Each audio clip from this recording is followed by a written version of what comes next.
Guys, dito sa aming bakuran, dito mo lang makikita ang gamot, guys, oh. Yan. Ang taba, oh. Yan yung tinatawag, guys, na paragis. Kaya hindi ko inaalis, guys. Kung tinatanggal ko naman, ay nilalaga ko. Ginagawa kong tsaa.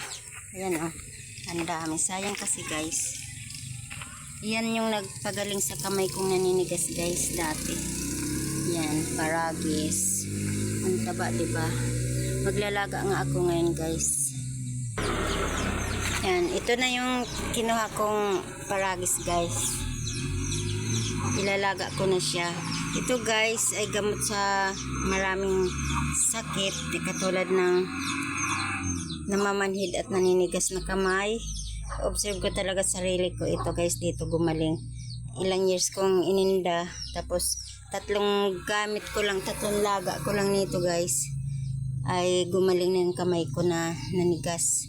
Yun ang dahilan kung bakit umalis ako sa trabaho ko sa Manila, dahil takot ako baka lumala yung, kasi nagsimula sa sandaliri ko, tapos naging tatlo na. Sabi ko baka manigas lahat, kaya kahit okay yung sahod ko doon sa Manila, pinagpalit ko na magtambay na muna, magpahinga.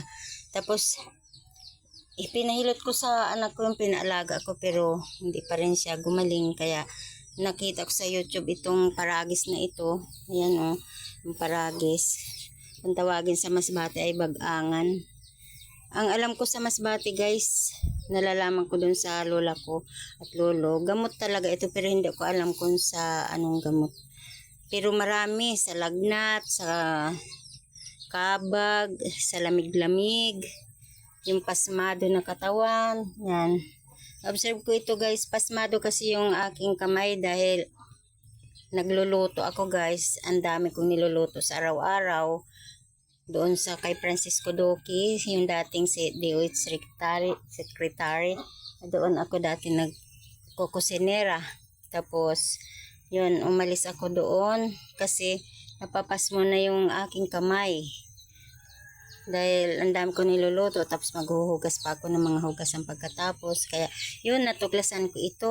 Alam mo, guys, nung naggamit ako nito, guys,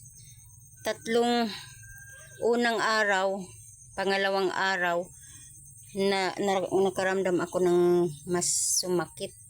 Pangatlong araw, lalong hindi, ay ganito yun. Pangatlong araw, lalong antindi ng sakit, pati na dito sa braso ko, sa liig ko. Tapos nung plinano ko na hintuan ko, kasi sabi ko parang iba ito, parang lumalala. Yung pala, guys, pagka-4 na araw, pagising ko sa umaga, kinaumagahan, bakit napansin ko, kasi itong dalawa kong daliri na ito, guys, ay talagang hindi na ito maganyan, oh. Madumi ang daliri ko, guys, kasi nagdamo ako doon, oh. Hindi ko na matiko ito, guys, nakatayo na lang na ganyan. Tapos napansin ko, naghugas ako ng kaldero kinaumagahan kasi magsasayang ako. Uy, normal na ang aking daliri sa kamay. Natitiko ko na ng ganyan, nakuklose ko na. Kaya halos lundag-lundag ako, guys. Kasama ko lang dito ang aking apo, si Vanessa. Ginising ko talaga natutulog pa. Tapos sabi ko, Vanessa, oh, ang kamay ko magaling na. Tapos talagang malinaw na sa paragis siya gumaling, guys, kasi wala naman ako yung ibang gamot na iniinom o ibang herbal. Kaya napatunayan ko na ang paragis talaga, guys, ay inaalaga ko yan. Kung andyan sa bakuran ko, inaalaga ko yan, guys. Maliban kung sobra na talagang kapal nila, yun, binabawasan ko yan, guys. Saka ito, guys, kahit wala kang karamdaman na katulad na nanigas ang kamay mo, pwede sa basta pag mag-search ka, guys, ng paragis sa YouTube, ang daming sakit na pwede niyang pagalingin. Basta masipag ka lang maglaga, magsipag ka lang, araw-araw kang iinom, ganun. Kasi yun nga, herbal lang talaga siya.